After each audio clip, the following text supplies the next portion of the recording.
कलयुग का मतलब ही कली मतलब कलह, लड़ाई झगड़ा सबसे ज्यादा या तो जुआड़ियों के बीच में होता है या शराबियों के बीच में। ये शराब पीने वाला क्या करता है, अपनी माँ की आरती थोड़ी उतारता है, माँ को गालियां देता है। पत्नी का आदर थोड़ी करता है, पत्नी के मंगलसूत्र को बेच देता है। हाँ या ना? बच्चों को पढ़ाता लिखाता थोड़ी है, बच्चों की कॉपी किताब बेच के भी पी जाता है। अभी कल मुझे एक दादी अम्मा मिल गई, 2 बच्चे लिए थी, एक लड़की थी एक लड़का था। बोले महाराज हमारा बेटा है, ये छोटे छोटे बच्चे हैं, इनकी माँ तो बचपन में ही गुजर गई। अब जो इन बच्चों का बाप है वो शराब पीता है और उसने इन दोनों अपने छोटे छोटे बच्चों को मारा, और मैं उसकी माँ हूं तो मुझे भी मार कर निकाल दिया, घर में किसी को रहने नहीं देता। इन बच्चों का भविष्य क्या? बोली हम लोग तीनों लोग आत्महत्या करने निकले हैं।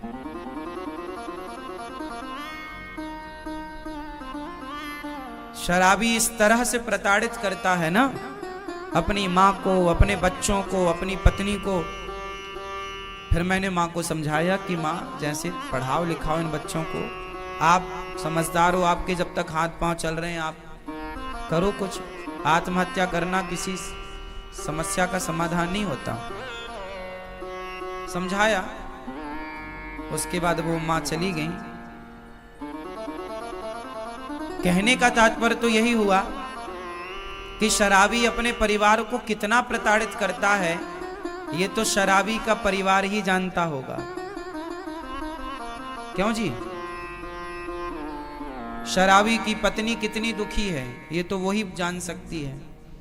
जिसके पांव में विमाई फटी ही नहीं वो पीर पराई क्या जाने, और जिसने बेटी को जन्म दिया ही नहीं वो बेटी की विदाई क्या जाने। कई बार ऐसा होता है कि हम दूसरों का दुख नहीं जान पाते। दूसरा आदमी कितना दुखी है उसके दुख का हम अंदाजा भी नहीं लगा पाते। क्यों? तो शराब समाज को कितना दुखी करती है, बोलो हाँ।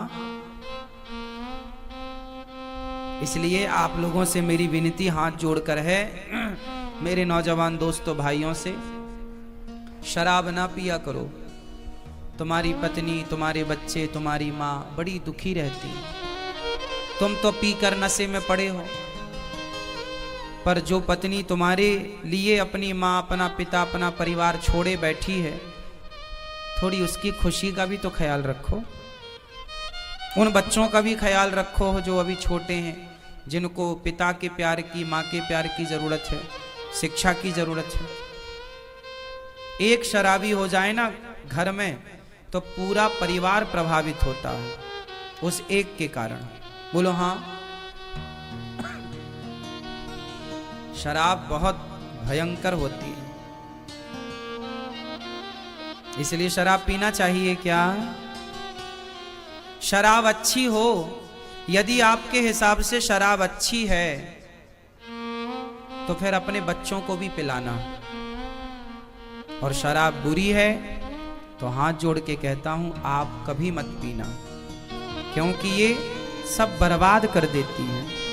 शराब सब कुछ बर्बाद कर देती है। आप कितने लोग इस बात के गवाह हैं कि शराब पीकर बर्बाद हो जाता है व्यक्ति? कितने लोग? हाथ उठा।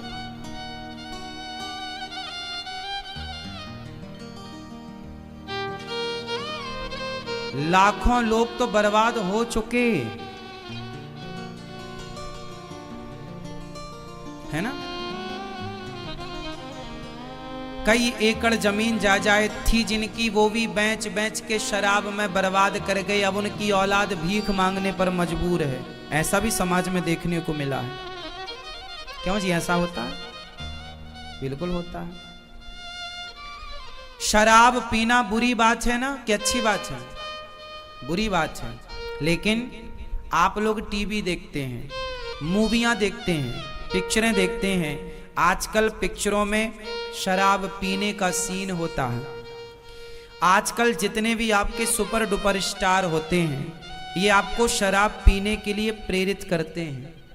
मतलब वो चाहते ही हैं कि आप बस नशेड़ी बन जाओ, आप अपने लिए, अपने परिवार के लिए, अपने देश के लिए कुछ ना करो, बस शराब के नशे में पड़े रहो। इसलिए हमारे देश में तो शराब बांट बांट के चुनाव तक जीत लिए जाते हैं।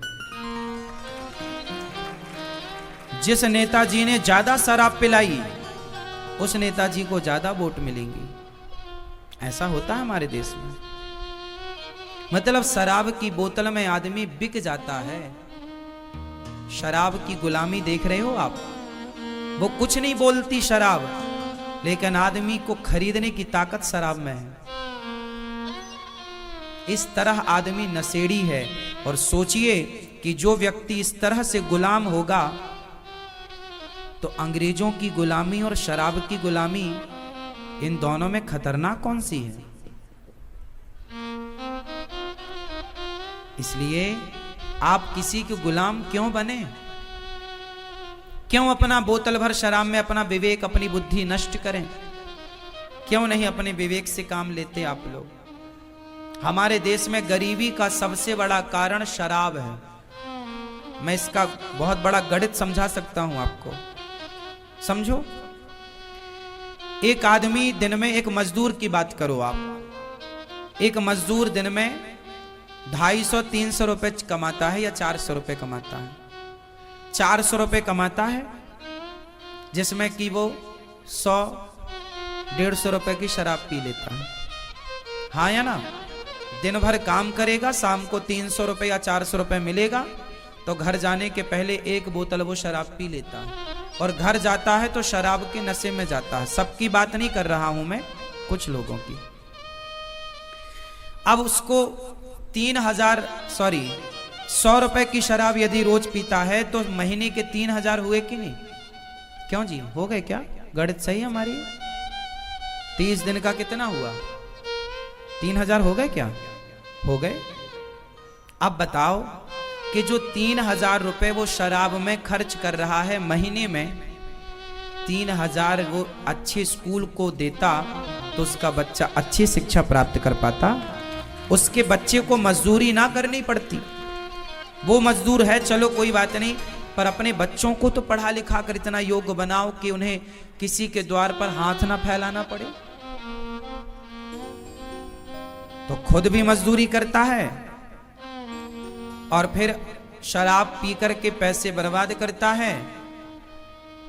बीमार पड़ जाता है तो फिर बच्चों से कहता अब तुम कमा कर लाओ। तो बच्चों को आपने ना पढ़ाया ना योग्य बनाया तो फिर वो मजदूरी ही करेंगे।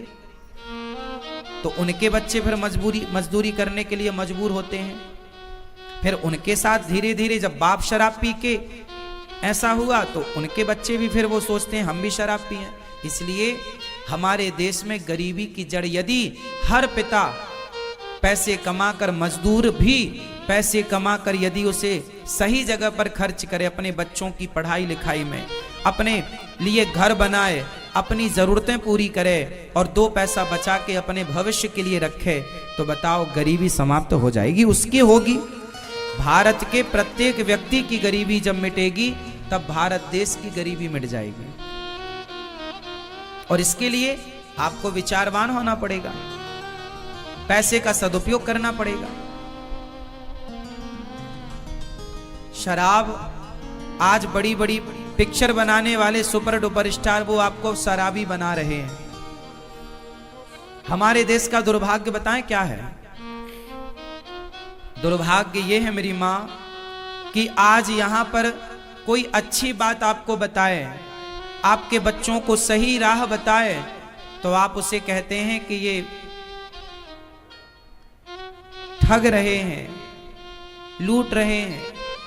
और आपको कोई गलत बात बताए तो आप उनकी जय जयकार करते हुए उन्हें सुपर डुपर स्टार बना रहे हैं। अब देखो ना, आपके कितने सुपर डुपर स्टार ऐसे हैं जो गुटखे का प्रचार करते हैं, जो शराब का प्रचार करते हैं, जो जुए का प्रचार करते हैं। जंगली रमी ऐप डाउनलोड करा रहे हैं कि नहीं? वो जुए का प्रचार कर रहे हैं। कौन? आपके सुपर डुपर स्टार जो पिक्चर बनाने वाले लोग हैं। हाँ या ना? जुए का प्रचार कर रहे हैं ना? मैं किस किस का नाम लूं, नाम सबके पता है पर क्या बताना, आप समझ लो। जुए का प्रचार सुपर डुपर स्टार करते हैं, मतलब वो क्या चाहते हैं कि आपके बच्चे जुआ खेलें। वो शराब का प्रचार करते हैं सुपर डुपर स्टार लोग, पिक्चर क्या बनाते हैं, मुझे पीने का शौक नहीं, पीता हूं गम भुलाने को। इससे तो आदमी शराबी बनेगा कि भाई गम किसके पास नहीं है। तो अच्छा खासा आदमी, आजकल तो स्त्रियां भी पीने लग गई क्योंकि वो भी गम में है। वो गाना सुन ली कि मुझे पीने का शौक थोड़ी था, वो तो गम भुलाने को पी रही हूं। तो आज तो स्त्रियां भी, कुछ स्त्रियां भी शराब की दुकान में खड़ी नजर आ रही हैं, क्योंकि उनको भी तो गम है। जीना अगर जरूरी है तो पीना बहुत जरूरी है, ऐसे गाने हैं। माना जी कसूर हुआ, मैं नशे में चूर हुआ, मुझको होश में ना लाना, क्योंकि जीना अगर जरूरी है तो, ये गाने बना रहे हैं। इससे इन बच्चों में क्या, अब ये छोटा बच्चा गाना सुनने लग जाए, मुझे पीने का शौक नहीं, पीता हूं, तो वो पूछेगा ना क्या पीने का शौक नहीं है, ये कौन से क्या पीने की बात कर रहा है। वो बच्चों को तो क्लिक करेगी ना बात, थोड़ा होश आएगा तो वो भी फॉलो करेंगे कि हम भी पिए। तो आज के सुपर डुपर स्टार क्या कह रहे हैं, दाने दाने में केसर का दम। आपके बच्चों को क्या कहा जा रहा, दाने दाने में केसर का दम। इससे क्या होगा, आपके बच्चे शराब पीने वाले बने, वो ऐसा चाह रहे हैं। आपके बच्चे गुटखा खा रहे हैं, वो लोग ऐसा चाह रहे हैं कि गुटखा खाएंगे तो गुटखा बिकेगा, और बिकेगा तो उनको गुटखे का प्रचारक बनाया गया है। कोई फ्री में थोड़ी बने हैं वो प्रचारक। अब दाने दाने में केसर का दम, 3 लोगों ने प्रचार किया है इस गुटखे का, वो तीनों सुपर डुपर स्टार हैं। और ये वही लोग हैं, क्या इन लोगों के पास पैसे की कमी थी साहब? कभी मिले तो पूछना, क्यों भैया आपके पास पैसे की कमी थी क्या, जो आपको गुटखे का प्रचार करके पैसा कमाना पड़ा? तुमसे अच्छी तो वैश्या है, वो शरीर तो बेच देती है, लेकिन वो अपने ईमान को नहीं बेचती। वो अपने मजबूरी में कुछ भी करे, लेकिन वो किसी को प्रेरित नहीं करती कि भाई तुम वैश्यागामी बनो। और ये तो टीवी पे आकर रोज प्रेरित कर रहे हैं, दाने दाने में केसर का दम, मतलब आपको प्रेरित कर रहे हैं कि गुटखा खाओ।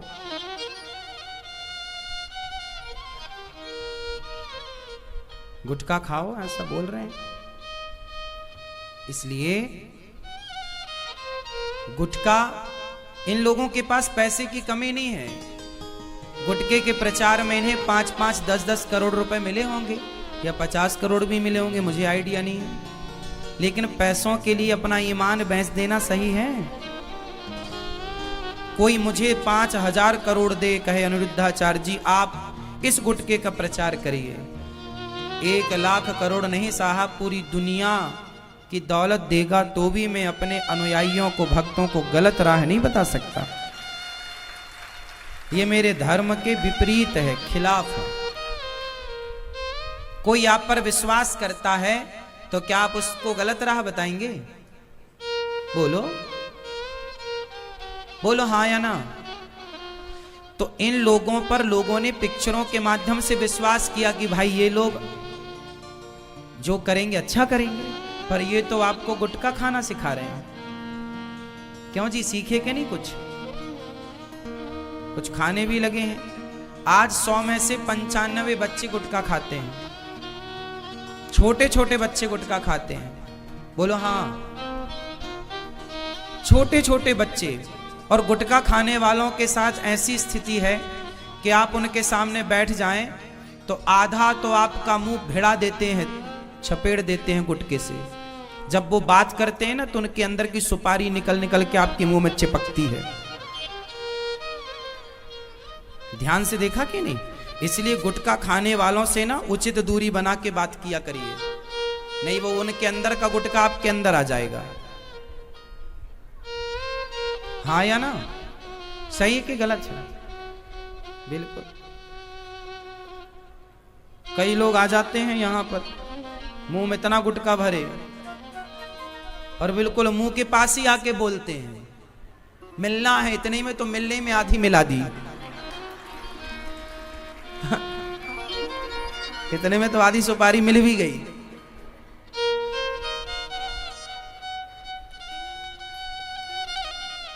है ना? हमें तो गुटखा उटखा खाने वालों से डर लगता है। थोड़ा उचित दूरी से बात हो, इतनी दूरी कि उनके मुंह से सुपारी जो निकले बीच में ही गिर जाए, यहां तक ना आ पाए, इतनी दूरी मेंटेन करना पड़ती है। और गुटखा उटखा खाने वाले ना वो धीरे से बोलते हैं क्योंकि उनका अमृत टपक ना जाए नीचे, इसलिए वो फिर पास में आके बात करते हैं, है ना? वो नीचे मुंह करके बात नहीं कर सकते, ऐसे भरा है ना,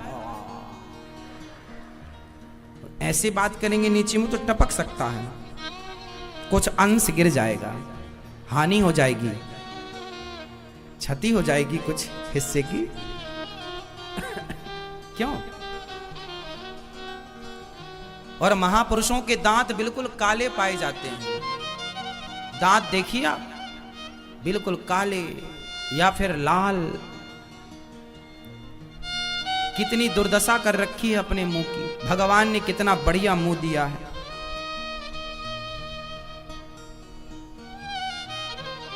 जिस मुंह में राम का नाम होना चाहिए उस मुख में देखो क्या क्या भरते हैं।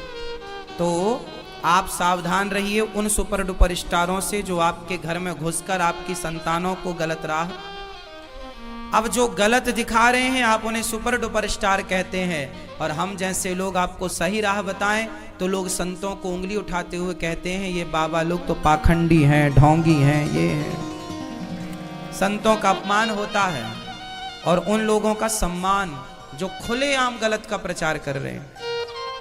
संडे हो या मंडे, ये अंडे का प्रचार किसने किया था? बोलो, किसने किया था? जरा बता। नहीं पता? आप लोग बहुत भुलक्कड़ हैं? हम नहीं भूलते।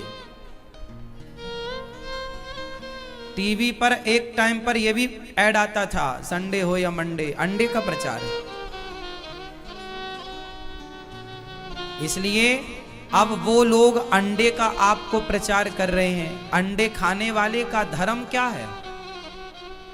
अंडे खाने वाला, मांस खाने वाला धर्मात्मा हो सकता है क्या? मुर्गी की टांग चूसने वाला धर्मात्मा हो सकता है क्या? अरे जो धर्मात्मा होगा वो किसी जीव की हत्या ही नहीं करेगा। जो कर रहा है वो धर्मात्मा कैसे है? हमारा धर्म तो ये कहता था कि हम चींटियों को भी, तुम्हारी दादी अम्मा आटा डालती थी, चींटी की भी हत्या ना हो, पक्षी को दाना। हमारे देश में एक राजा हुए हैं शिवी, उनकी गोद में कबूतर आकर गिरा। बहेली आया, बोला महाराज ये हमारा कबूतर है, हम जंगल से पकड़ कर लाए हैं और इसे हम खाएंगे पकाकर।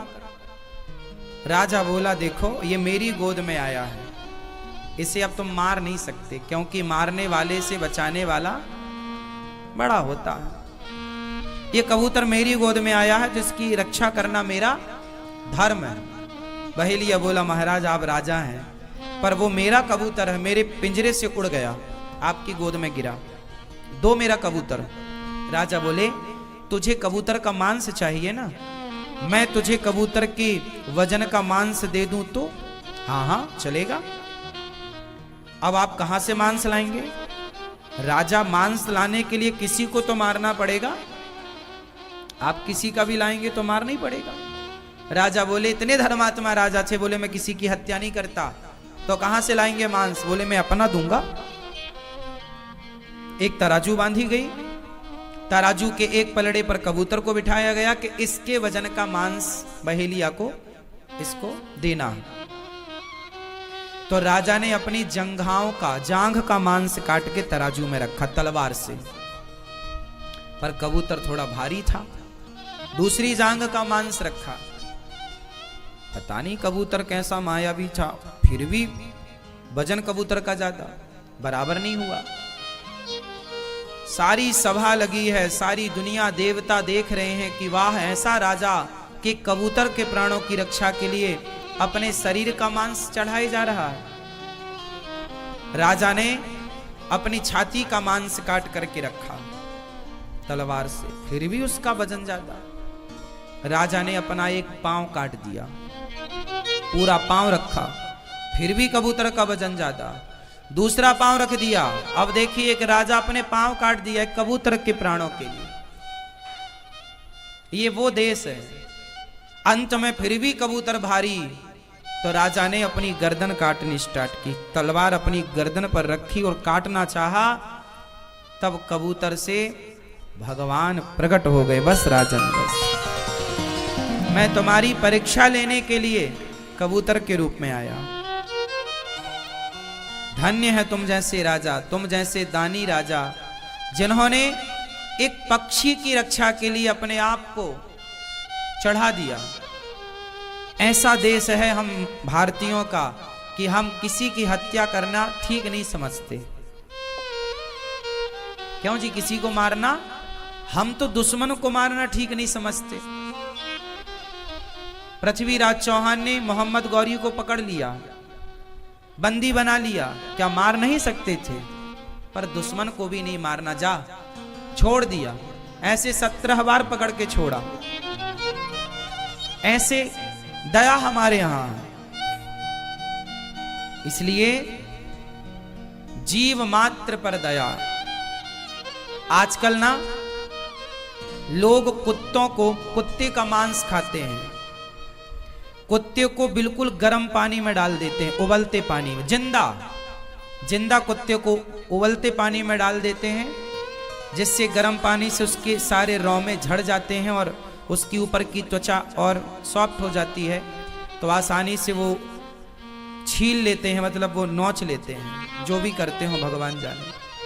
मतलब एक बात बताओ कि गर्म पानी में आप एक कुत्ते को डालें या एक मछली को डालें या एक मुर्गी को डालें, क्या उससे दर्द नहीं होता होगा? हमें और आपको डाल दिया जाए तो कितना पीड़ा होगी, असहनीय। जिंदा मछली को आप पकड़ करके कढ़ाई में डाल देते हैं।